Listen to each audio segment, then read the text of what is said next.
दोस्तों इस वीडियो में हम लोग इस प्रकार के सवालों को हल करना सीखेंगे, यानी कि -4x³ + 7x³ इसको हल करेंगे तो क्या आएगा, 4x - 9x इसको हल करेंगे तो क्या आएगा, इसको हल करेंगे तो क्या आएगा। ऐसे यहाँ पे बहुत सारा क्वेश्चन है। तो मैं यहाँ पे आपको बता दूँ कि आपको इस तरह से डायरेक्ट क्वेश्चन नहीं पूछेगा। जब आप कई प्रकार के सवालों को हल करते हैं तो उसमें बीच में इनका कहीं ना कहीं यूज किया जाता है। जैसे अगर आप बहुपद का भाग करना चाहते हैं तो उसमें इसका बहुत ज़्यादा यूज किया जाता है, और अगर आप x का मान निकालना चाहते हैं तो उसमें भी इसका बहुत ज़्यादा यूज किया जाता है। तो यहाँ पे तो मैंने केवल 2 ही जगह आपको बताया, लेकिन गणित में इनका यूज बहुत ज़्यादा जगह किया जाता है, ठीक है ना। तो आपको बस इसका रूल अच्छे से समझ लेना है, क्योंकि इसका यूज बहुत ज़्यादा जगह किया जाता है। अगर आपको गणित कठिन विषय लगता है तो आप इतना समझ लीजिए कि आपको यही रूल नहीं पता, इसीलिए आपको कठिन लगता है, ठीक है ना। तो आप लोग इसे ज़रूर से समझिएगा। अगर इतना समझाने के बाद भी आप लोग वीडियो को पूरा नहीं देखना चाहते हैं तो आप अपना ही नुकसान करेंगे। तो चलिए वीडियो शुरू करते हैं। तो देखिए, हमें इसे समझने के लिए सबसे पहले हमें कुछ और चीज़ें समझना होगा। यहाँ पे आप लोग देख लीजिए, आपको ये संख्या वाला नियम समझ में आना चाहिए, इसको हल करना आना चाहिए। तो जिसको आता है उसके लिए अच्छी बात है, जिनको नहीं आता है उनके लिए मैं यहाँ पे थोड़ा सा बता देता हूँ। तो देखिए, प्लस माइनस रहता है तो हम संख्याओं को घटाते हैं, माइनस प्लस रहेगा तो घटाते हैं, और माइनस माइनस रहेगा तो संख्याओं को जोड़ते हैं, और प्लस प्लस रहेगा तो संख्याओं को जोड़ते हैं। यानी कि जब दोनों एक ही चिन्ह रहेगा तो जोड़ा जाता है। देखिए, दोनों माइनस माइनस है तो जोड़ेंगे, दोनों प्लस प्लस है तो जोड़ेंगे, और जब दोनों अलग अलग हो जाए तो घटाते हैं, ठीक है। और बड़ी संख्या के पहले का चिन्ह लगाते हैं। अब यहाँ पे हम लोग एग्जाम्पल समझते हैं।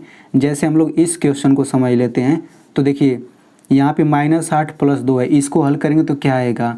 तो हमें चिन्हों को देख करके पता लगा लेना है कि हमें संख्याओं को जोड़ना है कि घटाना है। तो देखिए, माइनस है और प्लस है, तो माइनस प्लस देख कर हमें क्या पता चला कि हम लोग संख्याओं को घटाएंगे। तो घटा लीजिए। तो घटाने के लिए बड़ी संख्या में से छोटी संख्या घटाना आसान होता है। तो 8 में से 2 घटेगा, 6 आ गया।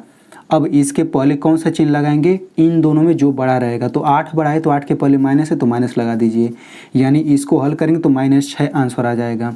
उसी तरह से इसको हल करते हैं। तो माइनस प्लस रहेगा तो क्या करेंगे, घटाते हैं। तो घटा लीजिए। तो 7 बड़ा है ना, तो 7 में से 4 घटेगा, ये आ जाएगा 3। और 7 बड़ा है तो 7 के पहले प्लस है तो हम प्लस का चिन्ह लगा देंगे, ठीक है।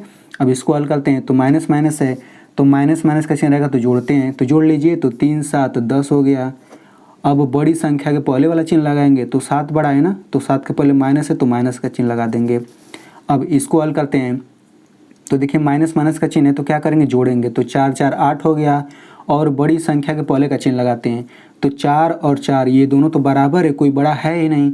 तो जब दोनों माइनस रहे और कोई बड़ा ना रहे, दोनों बराबर रहे, तो हम माइनस का चिन्ह लगाते हैं, ठीक ना। ये अपवाद समझ लीजिए है। यहाँ पे 6 6 12 हो जाएगा, और दोनों बराबर है तो माइनस का चिन्ह लगा देंगे, ठीक है। अब हम लोग यहाँ पे इसको हल करते हैं। तो यहाँ पे तो चूँकि 2 चिन्ह था, लेकिन इसमें एक ही चिन्ह है, तो इसमें भी 2 ही चिन्ह है। अब मैं यहाँ पे रूल बता देता हूँ। तो देखिए, अगर किसी भी संख्या के पहले कोई भी चिन्ह अगर ना हो तो उसके पहले प्लस का चिन्ह छुपा रहता है। एग्जाम्पल के लिए, जैसे मान लीजिए यहाँ पे ये 5 लिखा है, तो 5 लिखा है तो इसको हम +5 लिख सकते हैं, मतलब 5 कहें या फिर +5 कहें, दोनों बराबर है। अगर 6 लिखा है तो हम +6 लिख सकते हैं, क्योंकि प्लस का चिन्ह छुपा रहता है, ठीक है ना। इसी तरह से अगर प्लस का चिन्ह है तो उसको छुपा भी सकते हैं। जैसे अगर +6 है तो हम केवल 6 भी उसको लिख सकते हैं। अगर यहाँ पे +5 लिखा है तो हम केवल 5 भी लिख सकते हैं। मतलब +6 कहें चाहे 6 कहें, दोनों बात बराबर है, ठीक है। तो हमें इसको हल करना है तो क्या करेंगे, इसके पहले कुछ नहीं है तो हम प्लस का चिन्ह लगा लेंगे। अब देखिए, प्लस माइनस हो गया, तो प्लस माइनस रहेगा तो क्या करते हैं, घटाते हैं। तो घटा लीजिए। तो 10 में से 4 घटेगा, 6 आ गया, और 10 बड़ा है तो हम प्लस का चिन्ह लगा देंगे। तो +6 बोलें चाहे केवल 6 बोलें, मतलब इसका आंसर +6 भी लिख सकते हैं, केवल 6 भी लिख सकते हैं। इसको देख लेते हैं। तो इसके पहले कुछ नहीं तो प्लस कर लेते हैं। तो प्लस प्लस का चिन्ह है तो क्या करेंगे, प्लस प्लस का चिन्ह है तो जोड़ते हैं। तो जोड़ लीजिए। 3 5 8 हो गया, और बड़ी संख्या 5 है तो प्लस हो जाएगा। तो हम +8 बोलें या फिर केवल 8 बोले, दोनों आंसर सही है। अब यहाँ पे देखिए, यहाँ पे प्लस कर लेते हैं। तो प्लस माइनस रहेगा तो घटाएंगे। तो 6 में से 4 घटा, 2 आ गया, और 6 बड़ा है तो माइनस का चिन्ह है तो माइनस लगा देंगे, यानी -2 हो गया, ठीक है ना। लेकिन आप लोग ये भी याद रखिएगा कि जैसे -3 है ना, तो इसको केवल हम 3 नहीं लिख सकते हैं, ये दोनों बराबर नहीं है, केवल प्लस वाले के लिए ये सत्य है कि +6 को 6 लिख सकते हैं, +5 को 5 लिख सकते हैं, ठीक है ना। तो चलिए अब हम लोग x वाले सवालों को हल करना सीखते हैं। तो देखिए यहाँ पे -8 है और ये +2 है, तो इसको हल करेंगे तो क्या आएगा। तो देखिए इसको हल करने पर -6 आता है, तो ये आ जाएगा -6, ठीक है ना। अब मैं इस सवाल को थोड़ा सा घुमाता हूँ, यानी कि अब मैं ये -8 लिखा और यहाँ पे ये मैं +2 लिखा। अब मैं इसके बाद x लगा दिया, इसके भी बाद x लगा दिया। अब मैं पूछूँ इसको हल करेंगे तो क्या आएगा। तो x लगाने के बाद इसको हल करेंगे तब भी -6 ही आएगा, लेकिन हमने x लगा दिया है तो यानी x भी आएगा, यानी कि इसको हल करेंगे तो -6x आ जाएगा, ठीक है ना। अब मैं -8 ले लेता हूँ, +2 ले लेता हूँ। अब मैं इसके बाद यहाँ पे y ले लेता हूँ और यहाँ पे y, तो इसको हल करेंगे तो क्या आएगा, ये आ जाएगा -6y, ठीक है। अब मैं -8 ले लिया और ये +2 ले लिया। अब मैं यहाँ पे x² ले लेता हूँ और यहाँ पर भी x² ले लेता हूँ, तो इसको हल करेंगे तो क्या आएगा, -6x² आ जाएगा, ठीक है ना। अब यहाँ पे -8 ले लेता हूँ, +2 ले लेता हूँ। अब मैं यहाँ पे x ले लिया, यहाँ पे y ले लिया, तो अब देखिए अब इसको हल करेंगे तो क्या आएगा। तो यहाँ पे समझ लीजिए, यहाँ पे x है, यहाँ पे y है, दोनों अलग अलग हो गया ना, तो इसको ये हल होगा ही नहीं। मतलब हल नहीं होगा, मतलब ये जैसा है बिल्कुल वैसा ही हम लोग इसको उतार लेंगे, मतलब पूरा का पूरा हम लोग उतार लेंगे, ये हल नहीं होगा ना। लेकिन देखिए यहाँ पे x² मैंने लगाया था और यहाँ पर भी वही लगाया था x², तो ये हल हो गया था।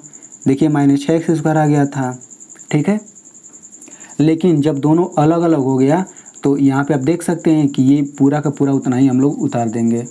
तो देखिए ये तो हो गया बेसिक, लेकिन अगर मैं इसी को ले लेता हूँ, यहाँ पे देखिए मैं इसी को ले लेता हूँ -8x और +2x, इसको हल ये कैसे मैंने हल किया। तो देखिए हम लोग क्या देखेंगे, हम लोग देखेंगे कि संख्या के बाद क्या है। तो यहाँ पे संख्या के बाद x है, यहाँ पर संख्या के बाद x है, मतलब कि इसको हल करेंगे तो यहाँ पे जो आंसर आएगा उसमें x ज़रूर रहेगा। तो x आप पहले लिख लीजिए और इनके पहले संख्याओं को ले लीजिए। यहाँ पे ये -8 है, यहाँ पर ये +2 है, तो इसको हल करेंगे तो क्या आएगा, -6 आएगा। तो -6 इसके पहले लिख लीजिए।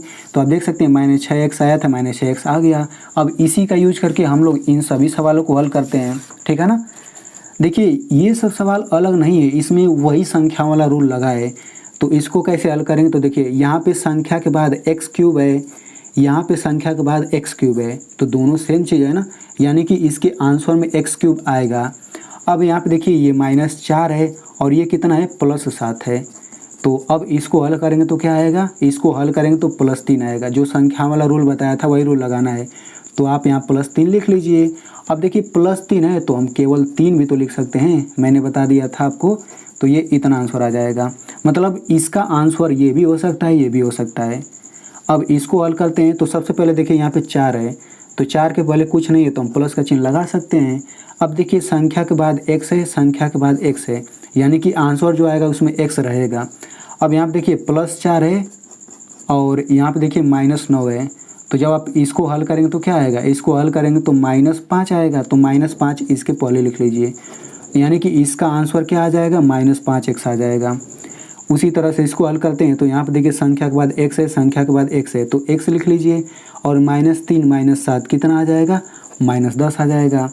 अब इसको हल करने के लिए ना आपको एक रूल समझना पड़ेगा। रूल क्या है, देखिए अगर x लिखा है तो x को हम लिख सकते हैं 1x, अगर यहाँ पे y लिखा है तो हम 1y लिख सकते हैं, अगर यहाँ पे x² लिखा है तो हम यहाँ पे 1x² लिख सकते हैं, अगर x³ लिखा है तो हम 1x³ लिख सकते हैं, मतलब उसके पहले हम 1 लगा सकते हैं। समझ में आ गया ना। तो यहाँ पे देखिए x है तो इसको हम 1x लिख सकते हैं, ठीक है। अब इसके पहले कुछ नहीं है तो हम प्लस का चिन्ह भी लगा सकते हैं। अब देखिए यहाँ पे x आ गया, संख्या के बाद यहाँ पे संख्या के बाद x आ गया, यानी कि इसका आंसर जो आएगा उसमें x रहेगा। अब ये +1 है और -5, इसको हल करेंगे तो कितना आता है, -4 आता है।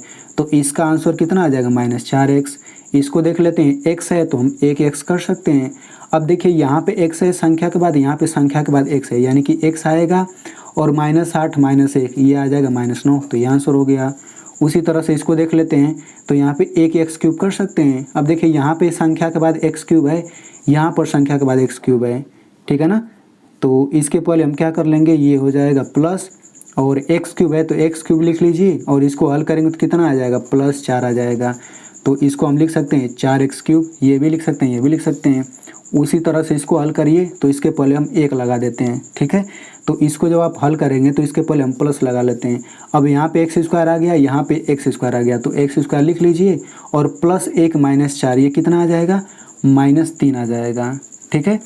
अब हम लोग इसको थोड़ा हल करते हैं तो देखिए ये जो लिखा है ना, ये ऐसे के ऐसा ही हम लोग यहाँ पे लिख देंगे 6 - 2x। अब ऐसा क्यों हम लोग लिखेंगे, क्योंकि देखिए यहाँ पर संख्या के बाद x है, लेकिन यहाँ पे संख्या के बाद कुछ नहीं है, खाली है, तो दोनों सेम तो हुआ नहीं, ठीक है ना। तो ये हल नहीं होगा क्योंकि दोनों अलग अलग हो गया।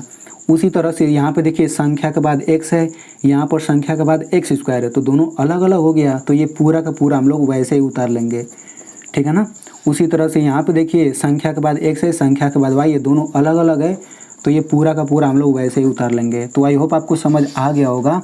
अब हम लोग यहाँ पे एक रूल और समझ लेते हैं। देखिए ये सबसे महत्वपूर्ण है। देखिए जैसे मान लीजिए यहाँ पे 3x है और यहाँ पर भी 3x है, मैं इसके बीच में माइनस लगा दिया, तो इसको हल करेंगे तो क्या आएगा, ये आ जाएगा 0, ठीक है। अब मैं यहाँ पे 3x ले लिया, फिर से 3x ले लिया, अब मैं यहाँ पे माइनस लगाता हूँ, यहाँ पे प्लस लगाता हूँ, तो इसको हल करेंगे तो क्या आएगा, 0 आ जाएगा। चलिए एक और एग्जांपल ले लेता हूँ। यहाँ पे मैं x ले लिया, यहाँ पे x, बीच में माइनस लगा दिया, तो इसको हल करेंगे तो क्या आएगा, 0 आएगा। अब मैं यहाँ पे x ले लिया, यहाँ पे x ले लिया, यहाँ पे माइनस और यहाँ पे प्लस ले लिया, तो हल करेंगे तो क्या आएगा, 0 आएगा। यानी कि यहाँ से आप एक महत्वपूर्ण नियम समझ सकते हैं कि अगर दो सेम चीज़ रहें, जैसे यहाँ पे ये 3x है, यहाँ पे 3x है, अगर दो सेम चीज़ रहें, दोनों के बीच में माइनस लगा दिया जाए तो 0 आता है, या फिर दोनों सेम चीज़ ले लिया जाए और एक के पहले माइनस लगा दिया जाए और दूसरे के पहले प्लस लगा दिया तभी 0 आता है, देख सकते हैं, ठीक है। तो इसके पहले कुछ नहीं है तो हम प्लस कर सकते हैं, यहाँ पे देख लीजिए। तो यहाँ से बस आप इतना समझ लीजिए कि जब भी दो सेम चीज़ रहे और एक के पहले प्लस रहे, दूसरे के पहले माइनस रहे, तब 0 आता है, और जब भी दोनों सेम चीज़ रहे और एक के पहले माइनस रहे, दूसरे के पहले प्लस रहे, तब भी 0 आता है, ठीक है ना। मतलब चिन्ह अलग अलग रहे दोनों सेम चीज़ के पहले, तो 0 आएगा ही आएगा।